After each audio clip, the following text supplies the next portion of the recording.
नमस्कार, बहुत स्वागत है आप सबका। मैं पुनीत पाठक और आप देख रहे हैं मेरा मध्य प्रदेश। प्रदेश की बड़ी खबरें विस्तार से दिखाएंगे। सबसे पहले कोरोना से जुड़ा अपडेट आपको दे दें। मध्य प्रदेश में आज नए मरीज 2936 मिले हैं। पिछले 24 घंटे में 60 मरीजों की मृत्यु हुई। आज 6979 मरीज स्वस्थ होकर घर गए। मध्य प्रदेश में एक्टिव मरीजों की संख्या 53,653 है। प्रदेश में अब तक 7,67,274 संक्रमित हो चुके हैं। अभी तक 7,618 मरीजों की मृत्यु हुई है। मध्य प्रदेश में अभी तक 7,06,003 मरीज स्वस्थ हुए हैं। तो प्रदेश में आज 2,936 नए कोविड मरीज मिले हैं और पिछले 24 घंटे में 60 लोगों की मृत्यु हुई है। 6,989 मरीज स्वस्थ हुए हैं। एक्टिव मरीजों की संख्या 53,653 है।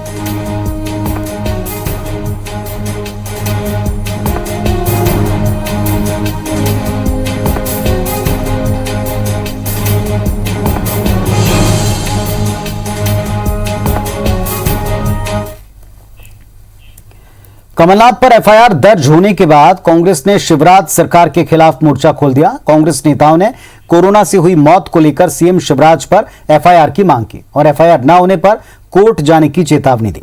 साथ ही कमलनाथ पर दर्ज एफआईआर को वापस लेने की मांग की गई। इधर कमलनाथ ने कहा कि वो एफआईआर के दबाव में नहीं आएंगे, जनता के हक की आवाज उठाते रहेंगे। वहीं मुख्यमंत्री शिवराज सिंह चौहान ने कमलनाथ के बयान को लेकर सीधे सोनिया गांधी पर हमला बोला। कमलनाथ पर एफआईआर के बाद कांग्रेस हमलावर हो गई है। भोपाल से लेकर इंदौर और जबलपुर समेत प्रदेश भर में कांग्रेस नेताओं ने पुलिस को ज्ञापन सौंपा और प्रदेश की शिवराज सरकार पर कोरोना से हुई मौतों के आंकड़े छिपाने के आरोप लगाते हुए सीएम शिवराज सिंह पर एफआईआर दर्ज करने की मांग की। कांग्रेस ने शमशान घाट और कब्रिस्तान के आंकड़ों और अखबारों में छपी खबरों की कटिंग भी पुलिस को सौंपी है। कांग्रेस ने सीएम शिवराज सिंह चौहान पर एफआईआर दर्ज नहीं होने पर कोर्ट जाने की बात कही है। साथ ही सरकार से कोरोना से हुई मौतों पर श्वेत पत्र जारी करने की मांग की। 7,000 लोगों की जान भोपाल में गई है, जिसमें 4,500 कोविड से गई है और पूरे मध्य प्रदेश में लाखों लोग जाएंगे। और ये बता रहे हैं 895 भोपाल में। जो सुप्रीम कोर्ट ने इन्होंने एफिडेविट दिया था केंद्र सरकार ने, उसमें लिखा है सेकंड इंडियन वेरिएंट। तो प्रूफ तो इन लोगों ने ही दे दिए हैं। इसमें काय का किस बात का आपने उन पे दर्ज किया है? शिवराज चौहान ने पुलिस में अपने लोगों से कह के एफआईआर दर्ज कराई कमलनाथ जी पे। शिवराज चौहान ने कहा कि 7,500 मौतें हुई हैं, उससे ज़्यादा के आंकड़े तो हम अभी दे के आ रहे हैं 2-4 जिलों की। मैंने ये तथ्य छुपा रहे हैं प्रदेश की जनता से, इन पे भी एफआईआर दर्ज करिए। ज्ञापन देने आए हैं कि तुरंत में माननीय मुख्यमंत्री जी के ऊपर, स्वास्थ्य मंत्री के ऊपर, जो विभागों के प्रमुख अधिकारी हैं उनके ऊपर एफआईआर दर्ज की जाए। माननीय कमलनाथ जी ने जो सवाल किया है, मैं उससे संबंध करता हूं और हम जानना चाहते हैं प्रदेश की सरकार से कि इस महामारी के काल में कितनी मृत्युएं हुई, उसके आंकड़े श्वेत पत्र के माध्यम से ये प्रदेश की सरकार जारी करे। राज्यसभा सांसद विवेक तनखा ने कमलनाथ पर दर्ज एफआईआर वापस नहीं लेने पर कानूनी कार्रवाई की चेतावनी दी है। उन्होंने ये भी दावा किया कि केंद्र सरकार ने खुद सुप्रीम कोर्ट में अपने हलफनामे में इंडियन वेरिएंट का नाम लिया है। कौन सा अपराध कर दिया कमलनाथ जी ने जो जिसके लिए ये सेक्शन 188 और सेक्शन 54 का उपयोग किया जा रहा है? कोर्ट की राय भी होगी इसमें कि जिस तरह से आप लोग अपने पुलिस स्टेशंस को मिसयूज कर रहे हैं। तो ये मेरा आपसे अनुरोध है, समय रहते हुए आप अपने केस को वापस ले लीजिए। इधर कमलनाथ ने भी सख्त तेवर दिखाए हैं। उन्होंने कहा कि कोई उन्हें एफआईआर से दबा नहीं सकता। वो सच्चाई जनता को बताते रहेंगे और उनके हक की लड़ाई लड़ते रहेंगे। इधर कमलनाथ के बयान पर सीएम शिवराज सिंह ने भी पलटवार किया है। मैं मैडम सोनिया गांधी से पूछना चाहता हूं, आग लगाने वाले बयान से क्या वो सहमत है कमलनाथ के? क्या इंडियन कोरोना कहने वाले बयान से सहमत है? क्या उनकी सहमति से बयान दिया है? अगर कमलनाथ मन से कर रहे हैं तो फिर आप धृतराष्ट्र बन के तमाशा क्यों देख रही हैं? आप कार्रवाई कीजिए। कमलनाथ पर एफआईआर के बाद जिस तरह से कांग्रेस हमलावर हुई है, वहीं सरकार और बीजेपी के जो तेवर हैं, उसे देखकर लगता नहीं कि फिलहाल ये सियासी बवंडर थमने वाला है। Bureau report IBC 24। और ये विवाद लगातार बढ़ता ही जा रहा है। बीजेपी महासचिव कैलाश विजयवर्गीय ने कोरोना की दूसरी लहर को लेकर एक बड़ा बयान दिया। उन्होंने भारत में कोरोना की दूसरी लहर को चाइना प्रायोजित बताया। इंदौर में पितृ पर्वत पर प्रेस वार्ता में कैलाश विजयवर्गीय ने कहा कि भारत में कोरोना की जो दूसरी लहर आई या भेजी गई, ये एक चर्चा का विषय है, क्योंकि दुनिया में अगर चाइना को किसी ने चुनौती दी तो वो भारत है। मोदी जी ने उन्हें चुनौती दी। ये चाइना का वायरस वॉर है क्या? इस पर आज बहस शुरू हो चुकी है। कैलाश विजयवर्गीय ने कहा कि हमें लगता है कि ये चाइना का वायरस वॉर है, क्योंकि सिर्फ भारत में ही दूसरी लहर आई है, जबकि पड़ोसी देश बांग्लादेश, पाकिस्तान, श्रीलंका, भूटान और अफगानिस्तान में कोई दूसरी लहर नहीं आई। कैलाश ने कहा कि हम सबको एक साथ मिलकर इस महामारी का मुकाबला करना बेहद जरूरी है।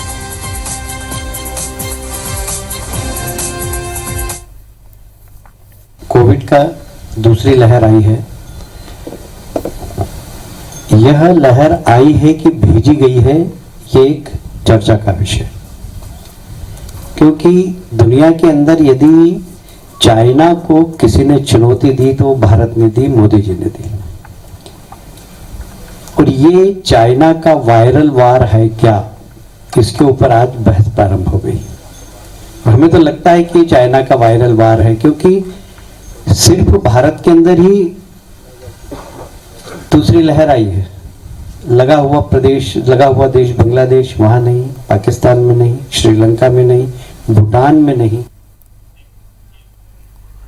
मुख्यमंत्री शिवराज सिंह चौहान ने सागर कलेक्ट्रेट परिसर में पारिजात का पौधा लगाया। पौधारोपण के बाद कलेक्ट्रेट में जिला क्राइसिस मैनेजमेंट के साथ एक समीक्षा बैठक की। सागर संभाग के छतरपुर, टीकमगढ़, दमोह, पन्ना, निवाड़ी जिले के अधिकारी और जनप्रतिनिधि वीडियो कॉन्फ्रेंसिंग से जुड़े। इस दौरान मुख्यमंत्री ने सागर मेडिकल कॉलेज की व्यवस्थाएं और रणनीति बनाकर सुधारने का निर्देश दिया। उन्होंने कहा कि 45 वर्ष से अधिक उम्र के कई लोग वैक्सीन लगवाने के लिए उत्सुक नहीं हैं। ग्रामीण इलाकों में युवा भी वैक्सीन लगाने को लेकर कतई उत्साहित नहीं। मुख्यमंत्री ने वैक्सीनेशन को लेकर जागरूकता अभियान चलाने का निर्देश दिया।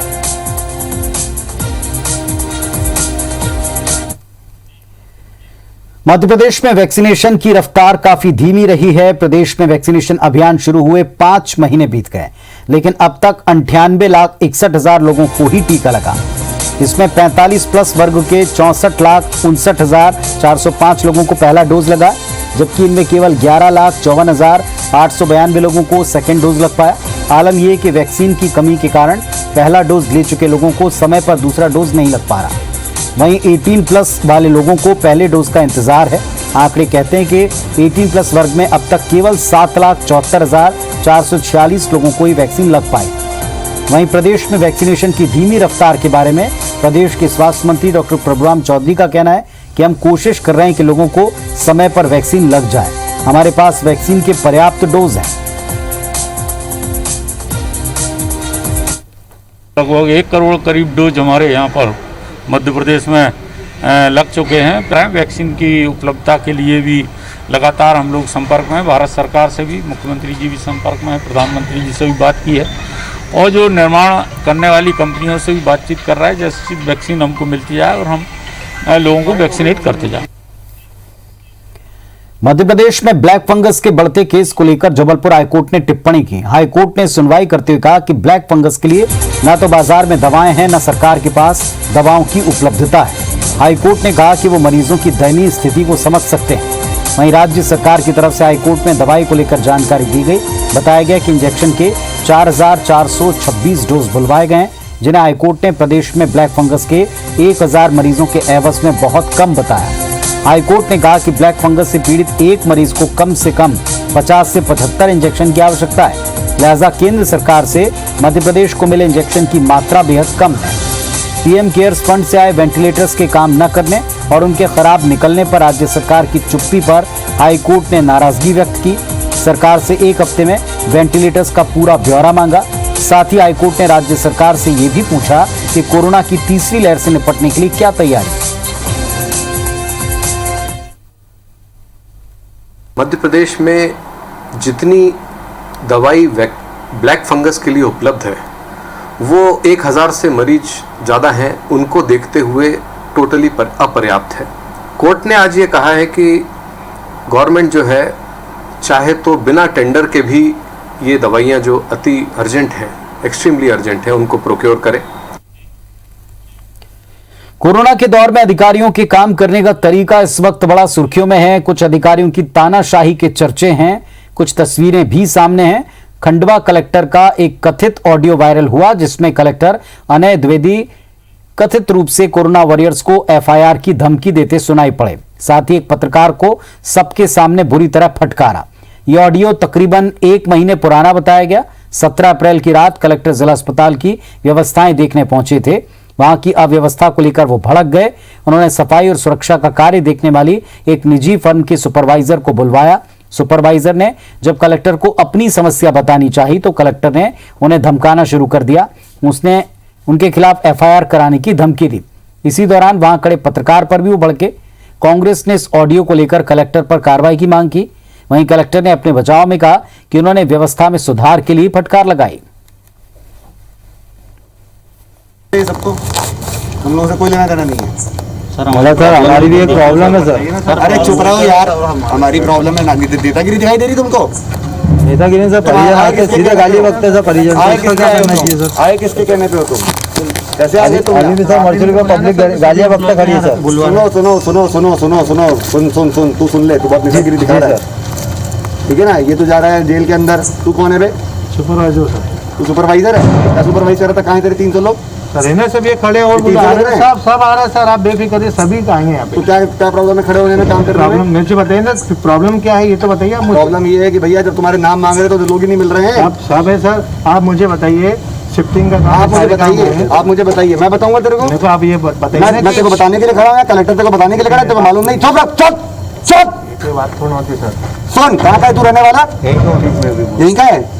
इसकी एफआईआर करो, सबके नाम नोट करो। तू चल, निकल, इसको बाहर करो। चल इधर आ, इधर आ, खड़े उधर। तू चल इधर, चल इधर। इसकी एफआईआर करानी है, तेरे को करानी? चल तू इधर आ। अरे खड़े उधर, खड़े उधर। इसको काम करना है, किसको एफआईआर करानी है बता दो। तू तो यार पत्रकार है, तू कहाँ खड़ा है? तू कहाँ से आया?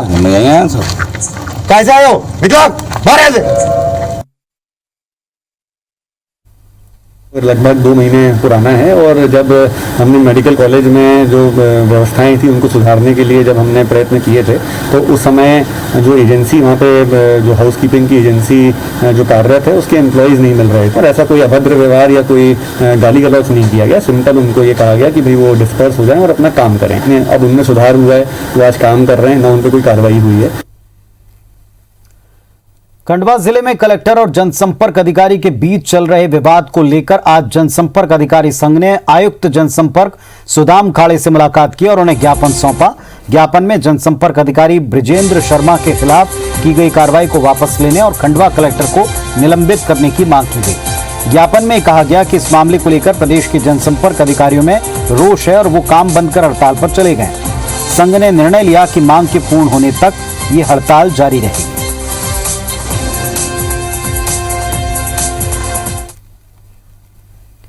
शाजापुर में एक आईएएस अधिकारी का थप्पड़ कांड वीडियो वायरल हो गया। अधिकारी का नाम मंजूषा विक्रांत राय है। लॉकडाउन का पालन करवाने के लिए एडीएम दलबल के साथ सड़क पर निकली। उन्हें शिकायत मिल रही थी कि बार बार समझाइश पर भी दुकानदार कोरोना गाइडलाइन का पालन नहीं कर रहे। कर्फ्यू होने के बावजूद दुकानें लगातार खोल रहे हैं। धारा 188 के तहत कार्रवाई की गई, बावजूद इसके दुकान खोलने से बाज नहीं आते। तो ऐसे दुकानदारों के नहीं मानने पर सख्ती दिखाते हुए एडीएम मंजूषा राय किला रोड क्षेत्र पहुंची। कई दुकानें खुली पाई, दुकानदारों को कड़ी फटकार लगाई। एक जूता चप्पल व्यवसायी ने कहा कि अंदर घर है, इस वजह से आना जाना पड़ता है और इसी वजह से दुकान खुली रखनी पड़ती है।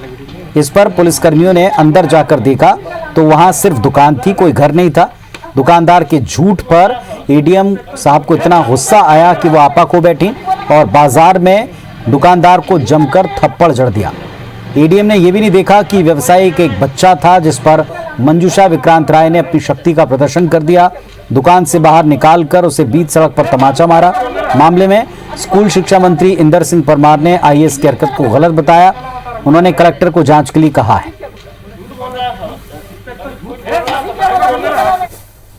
जो लोग लगातार समझाइश और पिछले दिनों में जुर्माने और 188 की कार्रवाई करने के बाद भी नहीं मान रहे हैं। उनकी दुकान हम सील कर रहे हैं और उनके कुछ सामान सांकेतिक रूप से जब्ती में भी ले रहे हैं, तो सुरक्षित रहेंगे। लेकिन इन लोगों को समझना जरूरी होगा।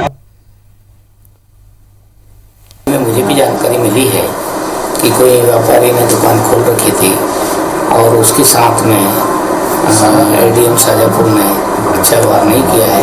कलेक्टर को मैंने बात की है, वास्तविक साथ सारी जांच करके यदि जरूरत लगेगा तो उनके खिलाफ कार्रवाई करेंगे। पेपर नहीं मानना चाहिए, इस प्रकार के व्यवहार नहीं करना चाहिए। जो काम पुलिस का है वो प्रशासनिक अधिकारी को से नहीं करना चाहिए। मध्य प्रदेश में 1 जून से अनलॉक की प्रक्रिया शुरू होनी है और इसके पहले मुख्यमंत्री ने कोरोना कर्फ्यू को लेकर सख्ती बरतने के निर्देश दिए हैं। इसकी झलक राजधानी भोपाल में दिखी। बेवजह घूमने वालों को मौके पर सजा दी गई। सोमवार शाम ढलते पुलिस के अफसर सड़कों पर उतर आए। डीआईजी और कलेक्टर ने पुराने शहर का दौरा किया। इस दौरान कमला पार्क पर सीएसपी बिट्टू शर्मा ने श्यामला हिल्स थाना पुलिस के साथ चेकिंग पॉइंट लगाया। कोरोना कर्फ्यू के बीच बिना वजह घूमने निकले युवकों से उठक बैठक लगवा दी गई। लड़कियों से कान पकड़कर माफी मंगवाई गई। सीएसपी बिट्टू शर्मा की माने तो ये लड़कियां मॉल की तरफ से टैटू बनवाकर दोस्तों के साथ सड़क पर तफरी करने निकली थी।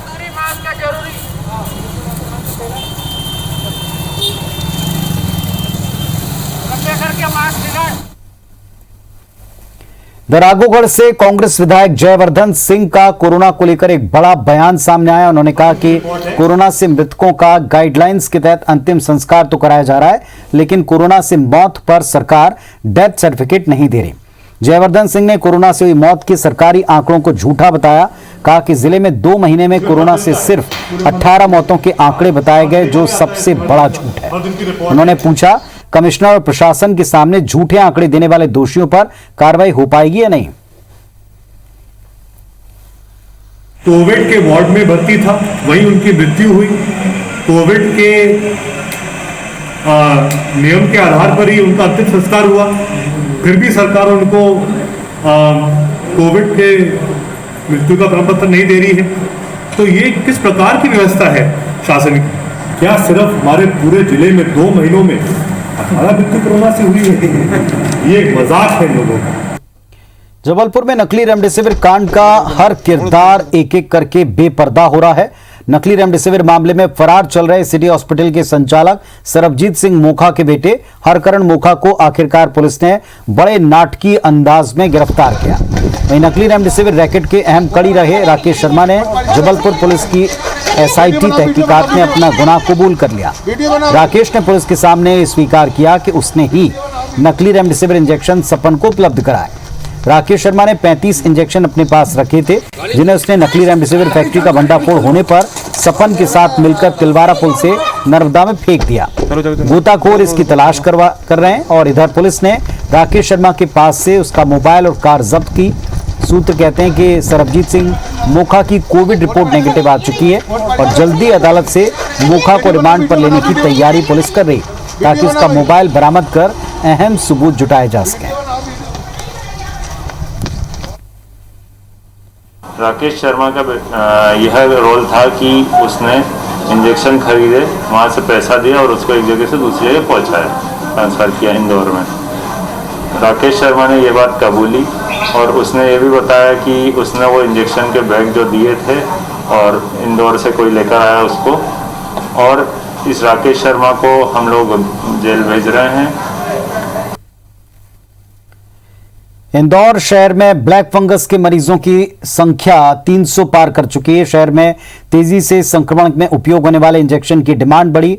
इंजेक्शन न मिलने से परेशान परिजनों ने सांसद शंकर लालवानी और मंत्री तुलसी सिलावट को बैठक में घुसकर जमकर हंगामा किया। लोगों ने अपनी समस्या बताई कि ना तो अस्पताल वाले ठीक से जवाब देते हैं, ना एमजे मेडिकल कॉलेज में कोई जवाबदार है जो उनकी समस्या का समाधान करे। परिजनों के हंगामे के बाद मंत्री, सांसद और अफसरों ने यह निर्णय लिया कि अब जो भी इंजेक्शन आएंगे उसे सोशल मीडिया और मीडिया के माध्यम से सार्वजनिक किया जाएगा। इंजेक्शन सीधे हॉस्पिटल भेजे जाएंगे। वहां इंजेक्शन किसे लगना है, किसे नहीं लगना, इसका निर्णय हॉस्पिटल प्रबंधन ही करेगा।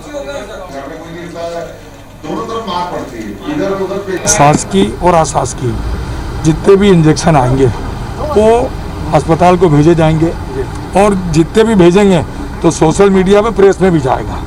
ये पारदर्शिता बिल्कुल की जाएगी, ये निर्देश दे दिए मैंने। ये निर्णय करेंगे अस्पताल वाले कि किसको कौन ज्यादा सीरियस है, किसको प्रायोरिटी ए करना, बी करना, वो चल रहा है, अभी चल रहा है, उसी में लगे हम लोग। कोरोना वैक्सीन को लेकर ग्रामीण इलाकों में भ्रम और गलत जानकारियां फैल रही हैं, जिसके चलते ग्रामीण वैक्सीन को लेकर जागरूकता फैलाने आ रहे स्वास्थ्य कार्यकर्ताओं पर हमले कर रहे हैं। ताजा मामला उज्जैन के उन्हेल थाना क्षेत्र के मालीखेड़ी गांव का है, जहां ग्रामीणों ने स्वास्थ्य विभाग की टीम पर हमला किया। तहसीलदार की अगुवाई में यह टीम वैक्सीनेशन को लेकर लोगों को जागरूक करने आई थी। इस दौरान टीम और ग्रामीणों में विवाद की स्थिति बनी। ग्रामीणों ने टीका लगाने और कोरोना से जुड़ी किसी भी जांच को करवाने से मना कर दिया। कर्मचारियों के समझाने पर लोगों ने उन पर पत्थर लाठियों से हमला कर दिया। हमले में घायल लोगों को अस्पताल में भर्ती किया गया। वहीं पुलिस ने इस मामले में 2 आरोपियों को गिरफ्तार किया। फिलहाल पूरे मामले की जांच चल रही है।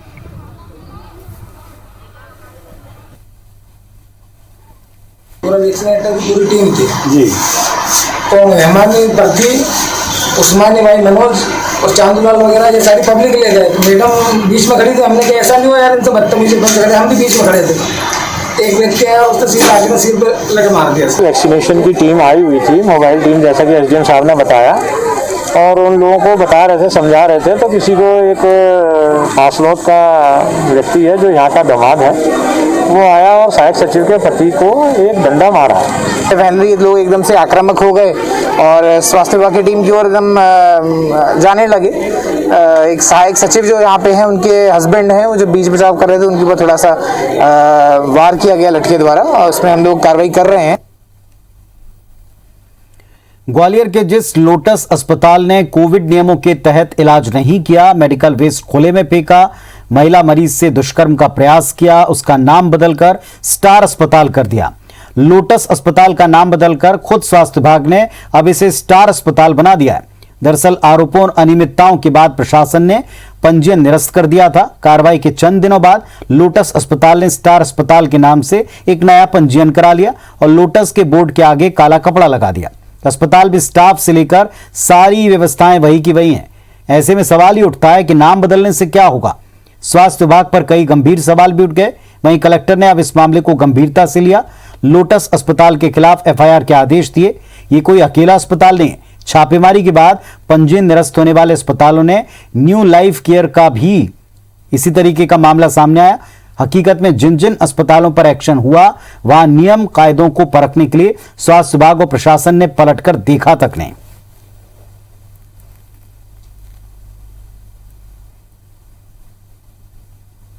दूसरे हॉस्पिटल के नाम से कोई संचालन कर रहा है तो उसको हम तत्काल बंद कराएंगे और उसको किसी भी कीमत पे हम चलने नहीं देंगे। आज ही उस पर कार्रवाई कर जानकारी मिली है, मैं तत्काल अभी लोटस हॉस्पिटल को क्लोज करके एफआईआर के आदेश दे रहा हूं। तो इस बुलेटिन में फिलहाल इतना ही। खबरों और अपडेट्स के लिए आप देखते रहिए IBC 24। नमस्कार।